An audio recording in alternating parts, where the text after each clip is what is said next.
Hi students. तो आज की इस वीडियो में हम लोग जो प्रीवियस वीडियो हमारा था जनरेशन ऑफ कंप्यूटर्स, उसको थोड़ा सा आगे बढ़ाते हुए यहाँ पे हम लोग सारे जनरेशन का कंपैरिजन करेंगे और इस कंपैरिजन करके हम लोग देखने की कोशिश करेंगे कि आखिर जो जनरेशन्स बनाए गए थे उन जनरेशन्स में क्या क्या डिफरेंसेस थे या क्या क्या बदलाव हुए थे जिसकी वजह से एक नए जनरेशन की बात की गई थी। तो यहाँ पे हमारे पास एक टेबल है। इस टेबल में मैंने कुछ चीजें डिफाइन करी है कि हमने कुछ कैरेक्टरिस्टिक्स को लिया है कंप्यूटर के और उन कैरेक्टरिस्टिक्स के अकॉर्डिंगली हमने क्या किया है, हर जनरेशन को अलग अलग कैटेगराइज किया है। तो सबसे पहला कि हमने जो जनरेशन लिया तो we have 5 generation, the first, second, third, fourth and fifth. Now यहाँ पे हमने जो कैरेक्टरिस्टिक्स लिया जिसके अकॉर्डिंगली हमने ये कैटेगराइजेशन को किया है, उसमें जो सबसे पहली चीज है वो है स्विचिंग टेक्नोलॉजी, स्विचिंग टेक्निक, या इसको हम लोग कह सकते हैं हार्डवेयर टेक्नोलॉजी भी कह सकते हैं। दिस इज स्विचिंग टेक्नोलॉजी और हार्डवेयर टेक्नोलॉजी, यानी हमने किस तरह का हार्डवेयर इस्तेमाल किया है।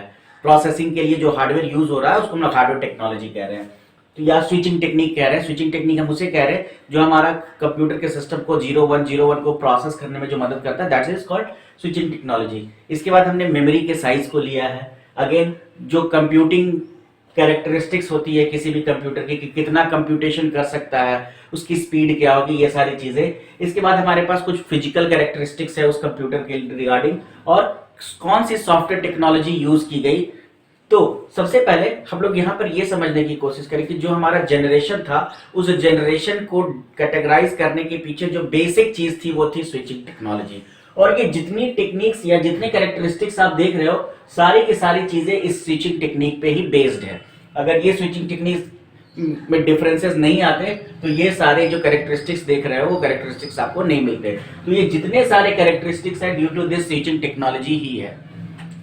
तो अब ये स्विचिंग टेक्नोलॉजी क्या है, तो मैं यहाँ पे अलग अलग स्विचिंग टेक्नोलॉजी को आपको वीडियो के लास्ट में समझाने की कोशिश करूंगा कि किस तरीके से ये स्विचिंग टेक्नोलॉजी काम करता था।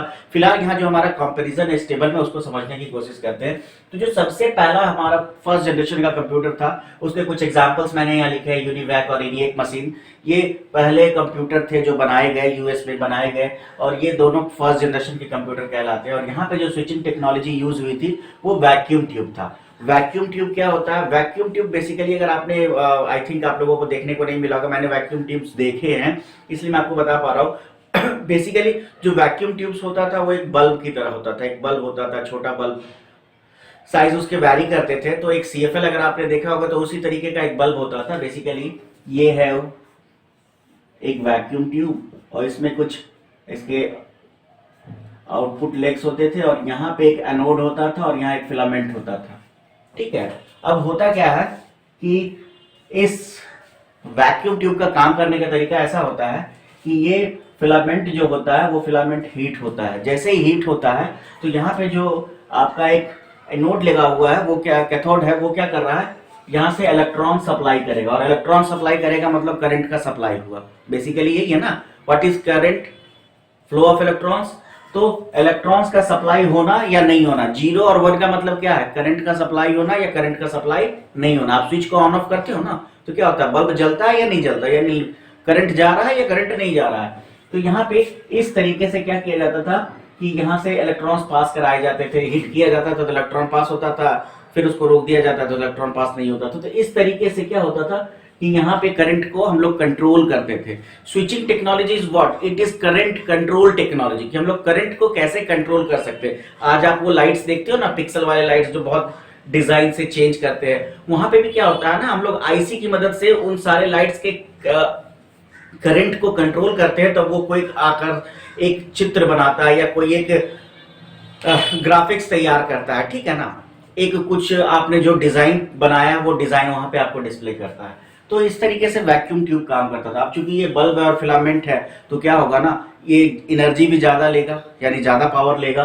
और साथ साथ ज्यादा पावर लेगा और ये हीट भी उतना ही ज्यादा प्रोड्यूस करेगा, क्योंकि यहाँ पे फिलामेंट है, वो जलेगा तो गर्मी पैदा करेगी। बल्ब जलता था ना पहले तो कितनी गर्मी पैदा करता था। तो इसीलिए ये चूंकि वैक्यूम ट्यूब है, अब यहाँ पे प्रोसेसिंग स्लो की होगी कि यहाँ जब ये हीट होगा तब ये इलेक्ट्रॉन पास करेगा। तो यानी जब वो इलेक्ट्रॉन पास करेगा या नहीं करेगा तो इसमें समय लगेगा, क्यों, क्योंकि हीट होने में टाइम लग रहा है। तो यहाँ इसलिए यहाँ पे प्रोसेसिंग क्या थी, स्लो थी। और जब हम लोग फिजिकल कैरेक्टरिस्टिक्स में कहें तो कि इसका साइज लार्ज था। अब सोच लो अगर ऐसे आपको 1000 बल्ब लगाने पड़े तो कितना बड़ा साइज होगा, आप खुद समझ सकते हो। और 1000 बल्ब जब जलेगा तो वो कितनी हीट प्रोड्यूस करेगा, और 1000 बल्ब जलेगा तो कितनी भी एनर्जी कंज्यूम की जाएगी। So this is due to the vacuum tube. यहाँ पे क्या था कि इसका कंप्यूटेशन जो था वो स्लो था, मतलब ये मिली सेकेंड्स में, एक इंस्ट्रक्शन 1 मिली सेकेंड्स में प्रोसेस करता था। 1 सेकेंड, एक इंस्ट्रक्शन मिली सेकेंड, मतलब यहाँ पे जो हमारा प्रोसेसिंग कैपेबिलिटी था मिली सेकेंड्स में हम लोग काउंट करते थे। तो प्रोसेसिंग क्यों स्लो है उसका कारण आपको समझ में आया कि जब तक वो इलेक्ट्रॉन पास नहीं करेगा तब तक स्विचिंग हो नहीं रहा है, इसीलिए यहाँ पे क्या होगा, स्लो होगा। लार्ज क्यों है, क्योंकि अब देख लो उसका साइज कितना बड़ा है। हीट ज्यादा क्यों प्रोड्यूस कर रहा है, क्योंकि वो फिलामेंट है, जलेगा। और पावर क्यों ज्यादा कंज्यूम कर रहा है वो भी आपको यहाँ पे समझ में आ रही होगी। और इस जनरेशन में जो सॉफ्टवेयर यूज किया गया था, यानी जो टेक्नोलॉजी यूज की गई थी प्रोसेसिंग के लिए, जो हमने सॉफ्टवेयर लिखा था वो था मशीन कोड में, यानी डायरेक्टली 0 1 में लिखते थे हम लोग। 0 1 1 0 1 0 के फॉर्म में हम लोग इन सारी चीजों को डायरेक्टली कंप्यूटर को प्रोवाइड करते थे। वहीं जब हम लोग बात करें दूसरे जनरेशन के कंप्यूटर्स की, जिसको हम लोग सेकेंड जनरेशन के कंप्यूटर कहते हैं, तो इस जनरेशन के कंप्यूटर में जो हमारे पास कुछ एग्जांपल्स है, जैसे PDP-8 है, IBM 1401 है, ये सारे जो कंप्यूटर्स थे वो सेकेंड जनरेशन के कंप्यूटर्स थे। और अब यहाँ पे वैक्यूम ट्यूब को रिप्लेस कर दिया गया, और वैक्यूम ट्यूब को रिप्लेस करके ट्रांजिस्टर्स को यूज किया गया। और ट्रांजिस्टर्स के बारे में आपने पढ़ा होगा, जिसको हम लोग कहते हैं PNP जंक्शन या NPN जंक्शन। और ट्रांजिस्टर्स बेसिकली आपने देखा होगा वैसे डिवाइस जिसमें 3 टांगे निकली हुई रहती है, छोटे छोटे काले काले आईसीज होते हैं, आपके सर्किट बोर्ड में लगा हुआ था, और आपने ऐसे भी फिगर्स में देखा होगा। तो अब सोचो कि इतने बड़े वैक्यूम ट्यूब को रिप्लेस कर दिया गया एक छोटे से आईसी से, जिसका साइज इतना बड़ा है, तो ऑब्वियस से क्या होगा, साइज जो होगा वो छोटा हो जाएगा। अब ये जितना हीट प्रोड्यूस करेगा, हीट ये भी प्रोड्यूस करेगा, लेकिन उसके कंपैरिजन में क्या होगा, कम करेगा। और चूंकि ये सेमीकंडक्टर का बना हुआ होता है, तो सेमीकंडक्टर का ये तो कैरेक्टरिस्टिक्स होता है कि वो बिजली कम लेगा, वो कम पावर कंज्यूम करेगा। तो अब जब यहाँ पे हमने ट्रांजिस्टर यूज किया तब क्या हो गया, इसका जो प्रोसेसिंग स्पीड है वो बढ़ गया, क्योंकि वहां पे आपने अगर PNP जंक्शन या NPN जंक्शन के कैरेक्टरिस्टिक्स को पढ़ा होगा तो वहां पे आपने ये पढ़ा होगा कि फॉरवर्ड बाइसिंग और रिवर्स बाइसिंग होती है। बस उतना करंट दे दो, करंट पास कर देगा, वो बैरियर टूटेगा, करंट पास होगा। तो यानी यहाँ पे हमने प्रोसेसिंग स्पीड को क्या कर दी, बढ़ा दी, यानी जो माइक्रो सेकेंड्स में था अब वो क्या हो गया, नैनो सेकेंड्स में हो गया, यानी हमारा कंप्यूटर फास्ट हो गया। आप देख रहे हो मैंने ये लाइन खींची है, जैसे जैसे हम नीचे की तरफ जाएंगे हमारा कंप्यूटेशन क्या होता चला जाएगा, फास्ट होता चला जाएगा। यहाँ पे जब मेमोरी की बात करें तो जैसे जैसे हम लोग अगले जनरेशन में जाएंगे हमारे कंप्यूटर में मेमोरी का साइज क्या होगा, बढ़ता चला जाएगा। जहां केबीज में हुआ करता था, अब वो आप आज जान रहे हो आज कितनी मेमोरी यूज होती है, पेटा येटा जेटा बाइट्स में होती है, ठीक है। तो ये आगे बढ़ता जाएगा, इसीलिए मैंने ये लाइंस खींची है इंक्रीज को दिखाने के लिए। वहीं पे अब चूंकि ये ट्रांजिस्टर का साइज छोटा है तो साइज क्या होगा, स्मॉल हो जाएगा, छोटा हो जाएगा कंप्यूटर का साइज। यहाँ कंप्यूटर का साइज क्या था फर्स्ट जनरेशन में, एक घर के बराबर, एक कमरे के बराबर, एक बिल्डिंग में एक कंप्यूटर होती थी। लेकिन चूंकि ये यूज हो रहा था तो ये ज्यादा स्पेस ले रहा था इंस्टॉल करने में। मैंने जैसे कहा कि 1000 हमें वैक्यूम ट्यूब्स लगाने होंगे तो हमें स्पेस ज्यादा चाहिए होगा, लेकिन अगर हमें 1000 ट्रांजिस्टर्स लगाने होंगे तो उसका साइज क्या होगा, आपके टेबल के साइज में वो फिक्स हो जाएगा। जो आपके घर में सेंटर टेबल होता होगा उतने साइज में क्या हो जाएगा, वो आ जाएगा। यानी हमारे कंप्यूटर का साइज क्या होगा, छोटा होगा। और कंपैरेटिवली जब इससे कंपेयर करें तो क्या होगा, इसका पावर कंजम्पशन कम होगा और हीट प्रोडक्शन भी क्या होगा, कम होगा। यहाँ पे जो सॉफ्टवेयर यूज किया गया वो असेंबली लैंग्वेज यूज किया गया था। Next we have the third generation, जिसमें कि जो कंप्यूटर्स आते हैं IBM 370, PDP-11, यहाँ पे ट्रांजिस्टर को रिप्लेस करके आईसी लाया गया। अब आईसी क्या है, तो आईसी बेसिकली इंटीग्रेटेड सर्किट, मतलब यहाँ पर अब एक ट्रांजिस्टर नहीं, मान लो 10 ट्रांजिस्टर जो काम कर रहा है उसके बदले हमने एक छोटा सा सर्किट इस्तेमाल कर लिया। तो यानी अब क्या हो गया, साइज और छोटा हो गया। अब जो 10 ट्रांजिस्टर हीट प्रोड्यूस कर रहा था उसके बदले एक आईसी हीट प्रोड्यूस कर रहा है, तो हीट प्रोडक्शन भी कम होगा, साइज भी कम हो गया। और ऑब्वियस है जब साइज छोटा होता जा रहा है तो एनर्जी कंजम्पशन क्या होगा, कम होता चला गया। जो 11 ट्रांजिस्टर या 10 ट्रांजिस्टर जो पावर कंज्यूम करेंगे उसके कंपैरिजन में एक आईसी उससे कहीं कम पावर कंज्यूम करेगा। तो क्या होगा, जैसे जैसे हम लोग नीचे की तरफ बढ़ रहे हैं तो देख रहे हो साइज छोटा होता चला जा रहा है। क्यों, क्योंकि अब ऐसे 10 ट्रांजिस्टर थे उसके बदले हमने क्या किया, एक आईसी इस्तेमाल की। आईसी आपने देखी होगी जिसके दोनों तरफ टांगे निकली होती है, ठीक है। तो इस 10 के बदले हमने एक आईसी यूज किया, तो ऑब्वियस है साइज हमने क्या कर दिया, छोटा कर दिया, पावर कंजम्पशन क्या हो गया, कम हो गया, और हीट प्रोडक्शन भी क्या होगा, कंपैरेटिवली कम हो जाएगा, और प्रोसेसिंग क्या होगी, बढ़ जाएगी। यानी अब 10 ट्रांजिस्टर है तो 10 ट्रांजिस्टर से जब करंट पास करेगा तब ना आपको आउटपुट मिलेगा। यानी 10 ट्रांजिस्टर से करंट पास करने में कुछ तो समय लगेगा, अब उसको 10 ट्रांजिस्टर से पास नहीं करना है, एक ही आईसी से पास करना है, तो ऑब्वियस है वो समय क्या होगा, घट जाएगा, यानी हमारा प्रोसेसिंग क्या होगा, फास्ट हो जाएगा। तो इस तरीके से ये क्या हुआ, आईसी को यूज करने से ये सारी चीजें हुई। अब नेक्स्ट हमारे पास जो अगला जनरेशन है, हाँ एक चीज और इस पे रह गई हमारा कि थर्ड जनरेशन में हमने आईसी यूज किया, रिप्लेस किया किसे, ट्रांजिस्टर को, तो साइज भी यहाँ पे मेमोरी का इंक्रीज कर रहा है, और ये अब नैनो सेकेंड से इसका प्रोसेसिंग स्पीड पिको सेकेंड्स में आ गया। ये सारी बात कर चुके हैं, साइज की, पावर कंजम्पशन की, हीट प्रोडक्शन की। अब पहली बार जब हमारे पास आया थर्ड जनरेशन का कंप्यूटर, तब हमने वहां पे ऑपरेटिंग सिस्टम को इस्तेमाल किया।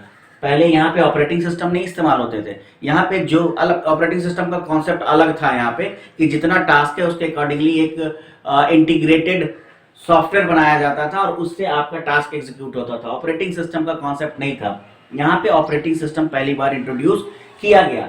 इसके बाद जब हमारा फोर्थ जनरेशन का कंप्यूटर आया जिसमें कि हमने इंटीग्रेशन को बढ़ा दिया, यहाँ पे कुछ नहीं हुआ, यहाँ पे हमने क्या किया, इंटीग्रेशन को बढ़ाया।